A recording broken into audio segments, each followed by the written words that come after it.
तो मूवी की शुरुआत में हम देखते हैं कि एक कपल बस में सफर करके कहीं जा रहे होते हैं। तभी उस बस में कुछ मनचले भी सवार हो जाते हैं। कपल को अकेला देख वो सारे उनको ही छेड़ना शुरू कर देते हैं। लड़का उन लोगों की बदतमीजी रोकने की कोशिश करता है, पर वो उसे ही मारने लग जाते हैं और लड़की के साथ ही जबरदस्ती करने लगते हैं। एक जगह पर बस रुकवा कर वो वहीं पर लड़की के साथ अपनी हैवानियत को पूरा करने की कोशिश करने लगते हैं। लड़की कैसे भी करके उनसे पीछा छुड़ाकर वहां से भाग निकलती है, लेकिन लड़के भी उसके पीछे पीछे भागने लगते हैं। लेकिन तभी एक बूढ़ी दादी उन लोगों के सामने आ जाती हैं। लड़की डर के मारे दादी के पीछे ही छुप जाती है और उम्मीद कर रही होती है कि वो उन्हें उन दरिंदों से बचा लेंगी। लड़के धमकी देकर दादी को वहां से चले जाने को कहते हैं, लेकिन दादी उस लड़की की इज्जत को बचाने के लिए अपनी ही इज्जत को उन लड़कों के सामने खोलने लग जाती हैं। दादी को ऐसा करता देख लड़के एकदम शर्मसार हो जाते हैं और उनके अंदर कहीं कोने में छुपी एक थोड़ी सी भी अच्छाई जाग जाती है और वो सब वहां से चले जाते हैं। दादी ने लड़की को बचाने के लिए अपनी इज्जत की भी फिक्र नहीं करी और अपनी इज्जत को दांव पर रखकर लड़की को उन दरिंदों से बचा लेती हैं।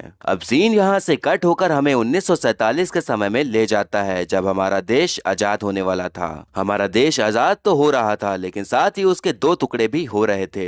एक ब्रिटिश ऑफिसर सर रेडक्लिफ को इंडिया के दो हिस्से करने का काम दिया गया था। उन्होंने इंडिया में दो जगह पर एक लाइन खींचकर दो बंटवारे कर दिए। एक लाइन पंजाब और दूसरी लाइन बंगाल में खींची गई और इन लाइन्स को ही रेडक्लिफ लाइन नाम दिया गया। इस रेडक्लिफ लाइन की वजह से हर चीज में बंटवारा शुरू हो गया और इसमें कई जाने भी गईं। अब हमें एक कोठे को दिखाया जाता है जो कि दो शहर के बीच में बसा हुआ था। फिर हम देखते हैं कि एक दादी माँ एक बच्ची को रानी लक्ष्मीबाई की कहानी सुना रही होती हैं कि कैसे उन्होंने अपने बच्चे को पीठ में बांधे हुए अंग्रेजों से लड़ाई लड़ी थी। इसके बाद हमें एक औरत को दिखाया जाता है जिसका नाम बेगम जान होता है और वही इस कोठे की कर्ता धर्ता और उसकी मालकिन होती है। उसके बगल में ही एक लड़की बेसुध हालत में बैठी होती है और देखने पे लग रहा होता है कि जैसे उसके साथ कुछ बहुत बुरा हुआ है। कोठे की देखरेख और कोठे की सुरक्षा करने वाला आदमी सलीम बताता है कि इस लड़की के साथ बलात्कार हुआ है और फिर इसके घर वालों ने इसे अपनाने से मना कर दिया और फिर इसे यहाँ पर छोड़कर चले गए। बेगम जान कहती हैं कि इस कोठे के बाहर बाप भाई बेटा हर मर्द एक नंबर का बीप होता है, लेकिन यहाँ इस कोठे के अंदर वो बस 3 टांगों वाला मुर्गा ही होता है। लड़की इतनी ज्यादा सदमे में थी कि वो अपना नाम भी नहीं बता पा रही थी, इसलिए बेगम जान उसका नाम शबनम रख देती हैं और दादी से कहती हैं कि इसे नहला धुलाकर यहाँ के नियम और धंधे को समझा दो। बेगम जान के कोठे में ऐसे ही कई लड़कियां काम करती थीं जो बेघर थीं, या फिर इस सभ्य समाज में रहने वाले कुछ दरिंदे उन्हें नोच दबोच कर छोड़ देते थे और उन्हें अपनाने वाला कोई भी नहीं रहता था, तो उन सभी महिलाओं को बेगम जान अपनाती थी। शबनम के अंदर अब भी वो किस्सा उसके मन में बैठ गया था कि उसके साथ बुरी तरह जबरदस्ती हुई है, इसीलिए उसे बाहर निकालने के लिए बेगम जान उसे जोर जोर से थप्पड़ मारने लग जाती हैं। शबनम को लगातार पड़ रहे थप्पड़ बर्दाश्त नहीं होते और वो पूरी ताकत के साथ चिल्लाकर अपने अंदर का सारा गुस्सा और सारा दर्द निकाल देती है। कोठे में एक सुजीत नाम का आदमी था जो वहाँ रह रही सभी औरतों का ध्यान रखता था और कोठे में कस्टमर्स को भी हैंडल करता था। कोठे में एक आदमी आया करता था जिसे सभी लोग मास्टर जी कहकर पुकारते थे। उसे वहाँ रह रही सभी औरतों से काफी लगाव था, तो वो वहाँ उनसे सिर्फ मिलने के लिए आया करता था और वहाँ रह रही बच्ची लाडली का भी काफी ख्याल रखता था। अब हम देखते हैं कि कोठे के सभी लोग रेडियो पर समाचार सुन रहे होते हैं क्योंकि देश के आजाद होने की खबर आने वाली थी। आजादी की खबर सुनकर कोठे में सभी लोग आजादी की खुशियां मनाने लग जाते हैं और पटाखे फोड़कर खूब जश्न मनाते हैं। वहीं बेगम जान आराम से बैठकर हुक्का पी रही होती हैं, जैसे उन्हें आजादी से कोई लेना देना ही नहीं था। मास्टर जी उससे पूछते हैं कि आज हमारा देश आजाद हुआ है तो क्या आप आजादी नहीं मनाएंगी? बेगम जान कहती हैं कि आजादी तो सिर्फ मर्दों की होती है, औरतों को तो गाली देने की भी आजादी नहीं है, उन्हें तो अपनी ही माँ बहन के नाम पर गाली देनी पड़ती है। इस देश की माँ बेटियां तो इस कोठे में भी रहती हैं। अगर देश के किसी एक मर्द के अंदर हिम्मत हो तो यहाँ की किसी भी औरत से शादी करके उसे ले जाए, तब मैं समझूंगी कि इस देश में आजादी आ गई है। अब हमें दो सरकारी ऑफिसर्स इलियास खान और हरि प्रसाद को दिखाया जाता है जिन्हें सरकार की तरफ से बॉर्डर पर खींची जाने वाली लाइन को बनाने का काम मिला था। उन्हें ये भी जिम्मेदारी दी गई थी कि सबको ये बता दें कि बंटवारा होने से पहले जो लोग इधर रहना चाहते हैं वो इधर रहें और जो उधर जाना चाहते हैं वो उधर चले जाएं। हरि प्रसाद इंडियन गवर्नमेंट की तरफ से और इलियास खान पाकिस्तान गवर्नमेंट की तरफ से काम के लिए चुने गए थे। वो दोनों एक टाइम पर बहुत अच्छे दोस्त हुआ करते थे, लेकिन अब ऐसा टाइम आ गया था कि अब दोस्ती बची ही नहीं थी, बल्कि एक बहुत बड़ी लकीर खिंच चुकी थी जिससे कि दोस्ती का धागा टूट चुका था। अब दोनों ही लोग रेडक्लिफ लाइन का निरीक्षण करने के लिए जा रहे होते हैं और उनके साथ उनकी प्रोटेक्शन के लिए पुलिस ऑफिसर श्याम सिंह भी मौजूद होते हैं। इलियास बताता है कि जब बंटवारा होगा तो हिंदू मुस्लिम के दंगे भी खूब होंगे, लेकिन इसकी जिम्मेदारी मुस्लिम लीग नहीं लेगी, इसलिए पहले ही सबको आगाह कर दिया जाएगा कि जिसको भी जहाँ रहना है वो बॉर्डर बनने से पहले वहाँ चला जाए। अब वो लोग जगह को देख ही रहे होते हैं कि तभी उन्हें वही कोठा दिखाई पड़ता है। हरि प्रसाद कहता है कि इस कोठे को हमें तुड़वाना पड़ेगा क्योंकि बॉर्डर की लाइन कोठे के बीच से ही होकर गुजरेगी। अब हम देखते हैं कि कोठे में रहने वाली एक लड़की रुबीना और सुजीत कहीं पर आराम से लेटे होते हैं। सुजीत उससे प्यार करता था तो उससे कहता है कि हमें यहाँ से चले जाना चाहिए, मुझे नहीं पसंद कि तुम्हारे साथ हर रोज कोई वो सब चीजें करे। रुबीना इस बात पर कहती है कि ये मेरे शरीर में जो अंग है वो बस मांस का टुकड़ा है और कुछ भी नहीं, इनके साथ कोई कुछ भी कर ले लेकिन रुबीना सिर्फ तुम्हारी ही रहेगी।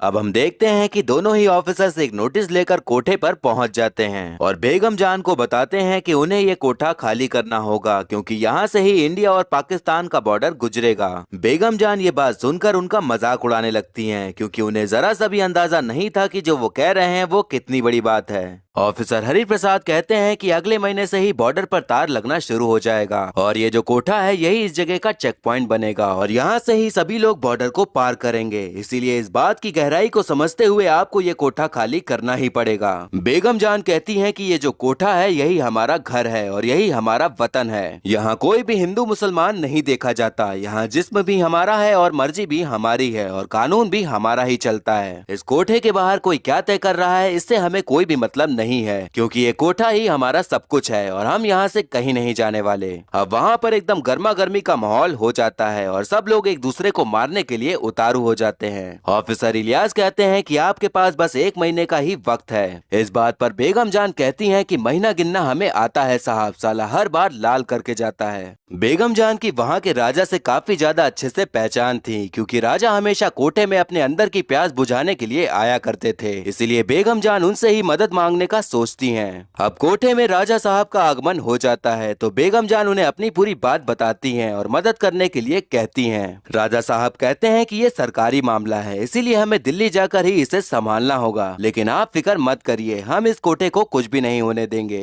बेगम जान अब राजा साहब से पूछती हैं कि आज आपके लिए कौन सी लड़की पेश की जाए। राजा साहब कहते हैं कि तुम्हारे कोठे में एक नई लड़की आई है लेकिन उसके बारे में तुमने हमें कुछ भी नहीं बताया। बेगम जान हिचकिचाते हुए कहती हैं कि उसका नाम शबनम है और वो अभी इसके लिए तैयार नहीं है, इसलिए हम उसे इन सब से दूर रखते हैं। राजा साहब कहते हैं कि इस कोठे की देख रेख सब मेरे ही हाथों में है और ये नियम है कि जब भी कोई नई लड़की आएगी तो उसका दीदार सबसे पहले हम ही करेंगे। अगर आप चाहती हैं कि हम आगे भी कोठे की देख रेख करते रहें तो बेहतर होगा कि आप उसे हमारे पास भेज दें। बेगम जान अब मजबूर हो गई थी क्योंकि राजा साहब के अलावा उनके पहचान में और कोई ऐसा इंसान नहीं था जो उनकी मदद कर सके, इसीलिए ना चाहते हुए भी शबनम को राजा साहब के पास भेज ही देती है। हम देखते हैं कि अब बॉर्डर पर तार लगना शुरू हो जाते हैं और वहाँ से कई लोग बॉर्डर को पार करके इस तरफ से उस तरफ और उस तरफ से इस तरफ आ रहे होते हैं। अब मास्टर जी बेगम जान के पास आते हैं और कहते हैं कि तुम्हें सरकार की बात मान लेनी चाहिए और इस जगह को खाली कर देना चाहिए वरना वो लोग कुछ भी कर सकते हैं। मास्टर जी कहते हैं कि मैं तुमसे प्यार करता हूँ इसीलिए चाहता हूँ कि हम दोनों यहाँ से कहीं चले जाएं। बेगम जान कहती हैं कि साथ सोने और साथ निभाने में बहुत फर्क होता है, मुझे नहीं पता था कि आप मदद के चक्कर में ये सब करना चाहते हैं और मुझे तो लगता था कि आप गुलाबों से प्यार करते हैं, मुझे नहीं पता कि आपके क्या इरादे हैं, तो बेहतर होगा कि आप यहाँ से चले जाएं और यहाँ कभी न दिखें। अब हम देखते हैं कि पुलिस ऑफिसर श्याम सिंह बेगम जान को फिर से समझाने आता है कि इस कोठे को तो आपको खाली करना ही पड़ेगा, लेकिन बेगम जान उसकी कोई भी बात नहीं सुनती और उसे वहाँ से भगा देती हैं। फिर अगले ही सीन में हम देखते हैं कि मास्टर जी गुलाबों से मिलते हैं और अब उससे वो सारी प्यार भरी बातें कह रहे होते हैं जो उसने बेगम जान से कही थी। वो गुलाबों को बेगम जान के खिलाफ भड़का रहा होता है। बेगम जान ने उसके प्यार को ठुकरा दिया था, शायद इसीलिए वो गुलाबों को अपनी तरफ करके उनसे बदला लेना चाहता था। अब हम देखते हैं कि एक पुलिस ऑफिसर हरि प्रसाद और इलियास को बता रहा होता है कि उन्होंने हर तरह की कोशिश कर ली लेकिन बेगम जान कोठा छोड़ने के लिए तैयार नहीं है। हरि प्रसाद कहता है कि हर काम के लिए सरकारी तरीके काम नहीं आते, इसीलिए इस काम को करने के लिए हमें किसी बाहर के इंसान की मदद लेनी होगी। अब दोनों ही लोग एक कबीर नाम के आदमी के पास जाते हैं और उसे कोठा खाली करवाने की जिम्मेदारी सौंप देते हैं। कबीर कोई आम इंसान नहीं था बल्कि इंसान के रूप में एक बहुत बड़ा शैतान था।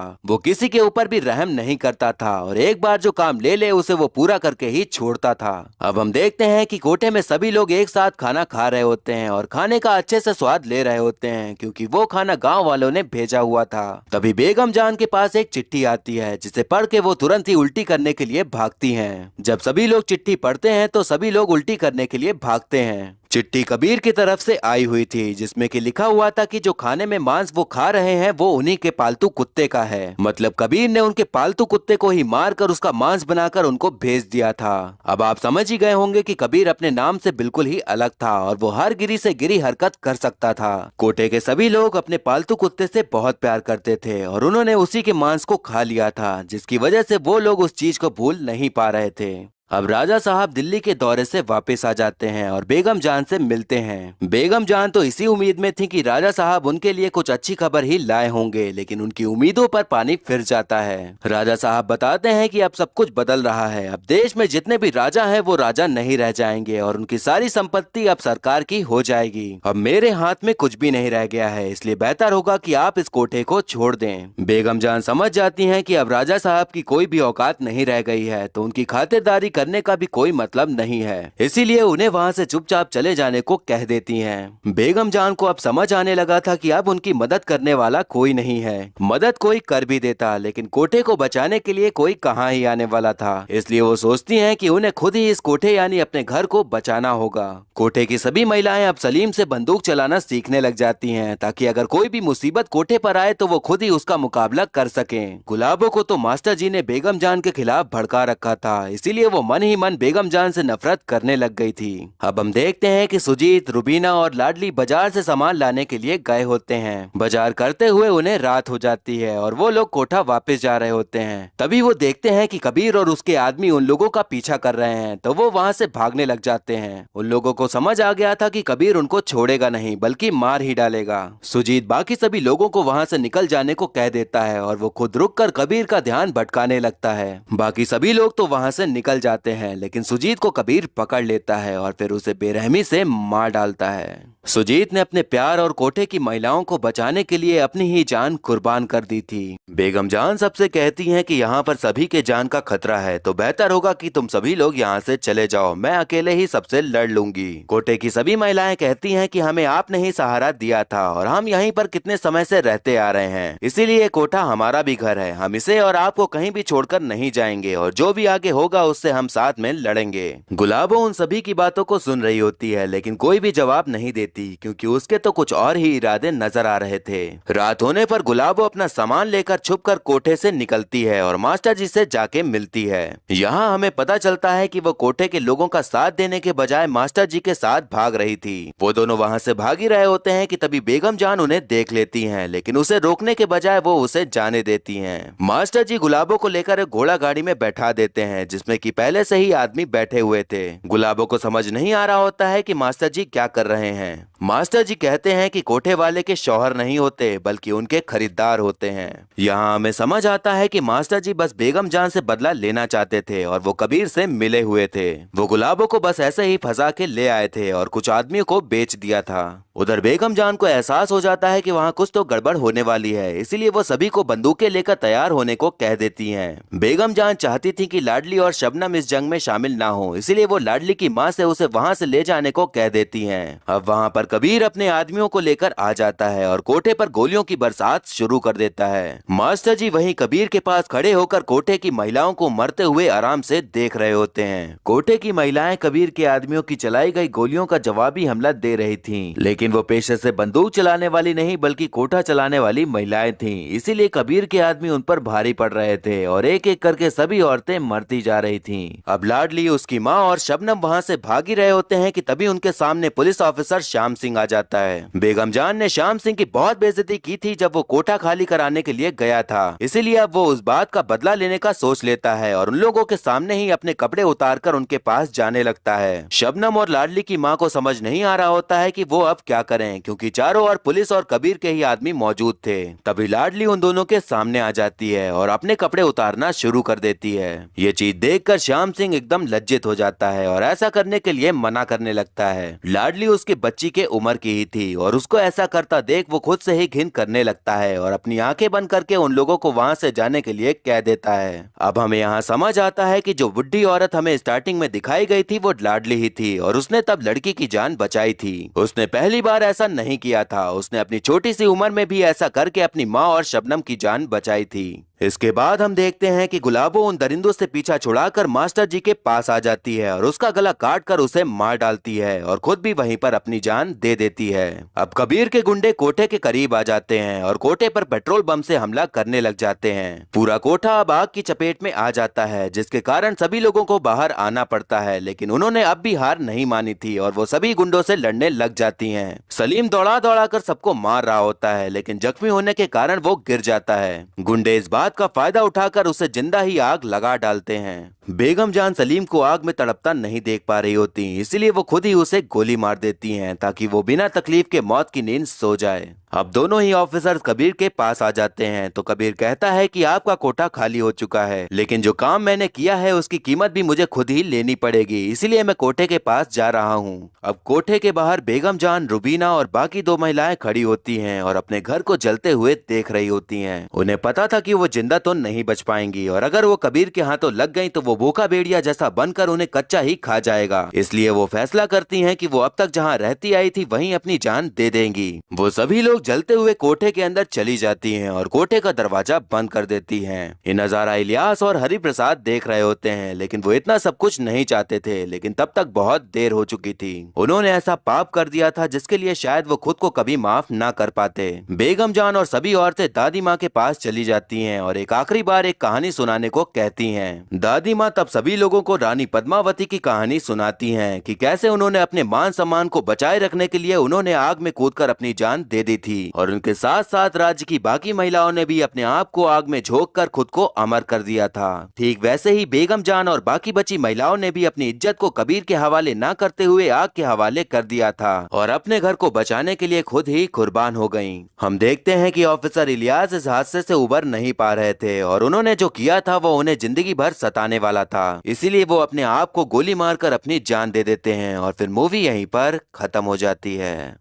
तो दोस्तों, आपने देखा कि जब देश का बंटवारा हो रहा था तब सिर्फ देश के दो हिस्से ही नहीं हो रहे थे, बल्कि हर रिश्ते के दो हिस्से होते जा रहे थे। जो बंटवारा हुआ था उसमें कई मासूमों की जान गई थी और कई सारे दंगे भी हुए थे और उन सभी लोगों के खून के ऊपर ही बंटवारे की लाइन खींची गई थी। हमने हमेशा बहुत लोगों की कहानियां सुनी होंगी, लेकिन ये कहानी बिल्कुल भी अलग थी जिसे शायद ही कभी किसी ने सुनाया होगा, क्योंकि एक कोठे और कोठे वाले की कभी कोई कहानी नहीं सुनाता, उसे बस उसी लिए इस्तेमाल करके छोड़ देता है जिसके लिए वो बना होता है। ये मूवी जब आई थी तो बहुत से लोगों को पसंद नहीं आई थी, क्योंकि हो सकता है कि जो अडल्ट सीन और गालियां हैं शायद इसकी वजह से मूवी को ज्यादा पसंद नहीं किया गया। लेकिन अगर हम अपने आसपास देखेंगे तो ये गालियां हर किसी के मुंह से निकलती दिखी जाएंगी। जब इंसान खुद कुछ कर रहा होता है तो उसे वो गलत नहीं दिखता, लेकिन जब कोई ये दिखाने लगता है कि वो क्या करता है तो उसे वो चीज गलत लगने लगती है। लेकिन उसे तब भी ये एहसास नहीं होता कि जिस चीज को वो गलत कह रहा है वो यही चीजें करते आ रहा है। अगर हम बात करें उस सीन की जब लाडली ने अपने कपड़े उतारे थे अपनी माँ को बचाने के लिए, और उसने तब भी अपनी इज्जत उतारी थी जब उसने लड़की की इज्जत बचाई थी, तो अगर रियलिटी में हम देखें तो ऐसा बिल्कुल भी देखने को नहीं मिलेगा कि कोई हवसी दरिंदा किसी को ऐसा करता देख अपने इरादे से पलट जाए। ये मैं इसलिए कह रहा हूँ क्योंकि आए दिन बच्ची, जवान, बूढ़े और यहाँ तक कि जानवर के साथ भी रेप करने की खबरें आती रहती हैं। तो जो इंसानियत श्याम सिंह और उन लड़कों में थोड़ी बहुत बची थी वो शायद ही रियल लाइफ के बलात्कारियों में होती होगी। अगर ऐसा होता तो शायद ऐसे बलात्कार ना होते और ये दुनिया औरतों के लिए थोड़ी अच्छी हो जाती।